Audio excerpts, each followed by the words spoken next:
Faces of Indieground. That's right, fresh faces of independent music here in the Philippines. Of course, discovered here on our Indie Ground playlist on the Monster. And we have, of course, me and Ria interviewing our first, the inaugural guest Woo! speak of voices or faces of Indie Ground, rather. So, Ria Rams, who do we have this evening? One of my favorite songs currently on Indieground. I love to play it. I love to hear it. The artist behind that fire song is Mm-hmm. Alpha Yang. We have That's Alpha right, Yang Alpha joining Yang. us right now. Hi, Alpha Yang. Hello. Hi. Thanks so much for having me. You're welcome. Thank you for Thank you joining for us. joining us. All right. So Alpha Yang, I mean, is that your birth name, Alpha Yang, or were you born with a different name? Oh yeah, yeah. Definitely born with a different name. My name's Jacob. You Jake. guys can call me Jacob. that. Jacob, Okay. Um, would you prefer to go by Jacob or Alpha Yang now? up to you guys, but I'm I gonna call guess you Alpha Yang. all right. Yeah, it's actually like swag. Like I like it. And Yeah. how did you come up with the name Alpha Yang though? Like I'm really curious about that. I'm Chinese Filipino, and I do have a Chinese name. So when I was trying to figure out my artist name, I decided like, oh, what if I Google translate my Chinese name and see what comes up? So my last name in uh like my Chinese last name is Yang. So I removed Yang and I translated the rest of the words and like it translated to Alpha. So I was like, okay, I'll just put those two words together, Alpha Yang. Awesome, man. So Alpha That's Yang, I that's mean, cool. I thought carry on. carry on, Ria Rams. No, I was just saying that it's cool. I mean, I always thought that that name was just like, oh, it sounds cooler. It's cool that it has like a much deeper meaning to it. Yeah, I think for me it's just cooler than just saying Jacob or something like that. Yeah. So Alpha Yang, what is your life situation right now? Are you a full time artist? Are you in school? Are you working behind the scenes while doing your music? What's your life story in a nutshell? Well, I'm still a student. I'm on my fourth year in college. Oh, So, congratulations! oh, thanks. But yeah, I try to balance uh like music and studying. So yeah, it's Are been you fun. are you taking up a music related course, or is it totally different from your Alpha Yang persona? I'm taking up psychology right now. Okay. So I'm not really sure if it's like the super opposite because like I feel like the lessons that I learned in psychology like help me write songs Like how still. to So how to break a girl's heart and how to but how to manipulate how to how to manipulate people's feelings through music. I'm kidding. Oh my god. All right. So, you actually were featured in a movie, right? Isapa with Feelings. Yes, yeah. Featuring like Main Mendoza and Carlo Aquino. And yeah, Uh-huh. shout out to the director of the movie Prime Cruise. He actually reached out to me personally, and like Wow. yeah, it was a great honor to That's have awesome, that. dude. Yeah, I mean, you're just starting out, and your music is already in a movie. yeah, it's wild. That's wild, Yeah, dude. yeah. Actually, That's like so it was so random. amazing. Yeah, I feel like you're That's so humble. I amazing. feel like you're so humble. You should be like, yeah, dude. It's you can Yeah. movie, man. no, like I'm just grateful like people listen to the songs, and yeah, it's always a shock to me that you know people like that like actually listen to it. So yeah. What was the title of the song that made it onto the Isa Pa with Feeling soundtrack? So it's a song called Real. Um, it's from my first album and it features my friend. Her name is Anchan, so it's kind of a duet thing. Awesome. Wow. Okay. So you actually started with EDM remixes, right? Like when you were high school. How did you evolve to actually like starting to sing and starting to make your own music? Well, I've always wanted to write my own songs, and back in high school, I've always wanted to have a band, but I could never find any band members.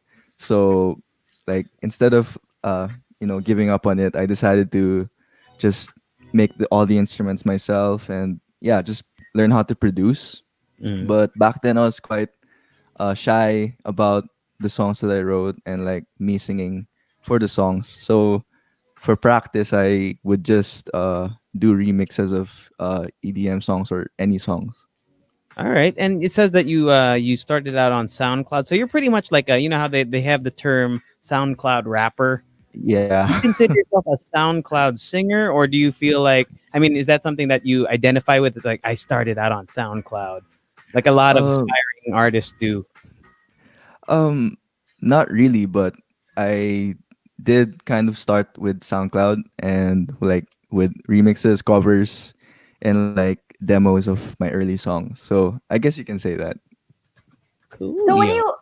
you started out writing these songs, how did you go through that process? Like, were you writing about your feelings? Was it like an outlet for, like, an emotional outlet for you? Were you writing about heartbreaks and girls? Like, what was it? Or is it about What your got you? psychology tests? You're like, oh, I'm gonna use my psych material for these songs. Yeah. So I basically write about anything. Right now, obviously it gets filtered out because I do write a lot of weird songs. Mhm. But yeah, I feel like it's just expressing myself. But the best part for me is always to have that connection Mhm. with anyone like who listens to the song. I feel like that's the cool part. Yeah. Yeah, you call your music dense bedroom pop. Is that correct? Yeah, I say that sometimes. Yeah. What the heck does that mean? What is dense bedroom pop? No, forgive my ignorance. I've never heard of the term. So for someone like me who's never really who's not familiar with that subgenre of pop, what is that? What is dense bedroom pop? Well, it's not genre per se, but I think it just describes how I make my songs. So Hmm. I do make all of my songs here in my bedroom and record, produce, and write. And for the most part for the most part, I feel like I can't write something very minimal. I do try sometimes, but I do feel like I try to add as much textures or sounds in it as possible in one song. So I guess that's very dense. Would you say that you feel like a comparison to Billie Eilish because she did make all of her music in their own little studio? Do you feel like that's the same kind of thing that you're doing? Um, Technically yes, but like they have so much more experience She and has a like Grammy. and yes, she has a Grammy. Even her brother Phineas, who Yeah. produces the song. So I guess that's what I try to be in the future, maybe, and or Okay. yeah. All right. So I Okay, mean, so go ahead, Ria. yeah, earlier you mentioned, I was just like, this question has been running through my mind since you mentioned it earlier. You said that you filter out a lot of songs because you write a lot of weird ones too. I am curious, when you say weird, what is like the weirdest, randomest thing or topic that you wrote about? Weirdest. Um, I can't think of the weirdest one at the top of my head, but I wrote one recently, which actually right now I still don't know if I should release it or not. But I wrote something about like buyer's guilt. So Buyer's Huh. so like like buyer's when remorse. yeah, so like when you buy something online and like Hey. you just buy anything, and once you have it, like you're like, did I really want to buy this thing, or Yeah. like yeah, so something like that. You know, you should release a That new song just like that after every 8, 8, 9, 9, 10, 10 sale. yeah, I after feel all like those sales. that would really hit home with a That's lot of people. genius. That's genius. So, Alpayang, let's talk about your album. So you already have a debut album, correct? Yes. Called Spellbound, Yeah. and and you released your sophomore album this past June. So you already have two albums out. That's a lot. I mean, to just even make one album and to put it out into the world is a lot of work. So you've already worked on two albums. How are you putting out so much work? In your early phase of your career.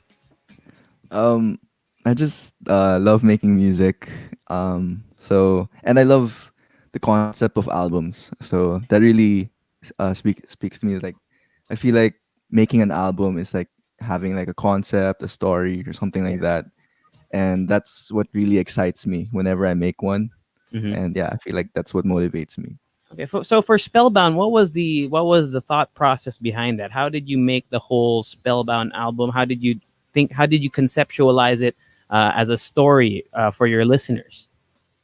Well, Spellbound was more or less about uh, a bit of innocence, and also a lot of things that a lot of emotions that I don't really understand yet.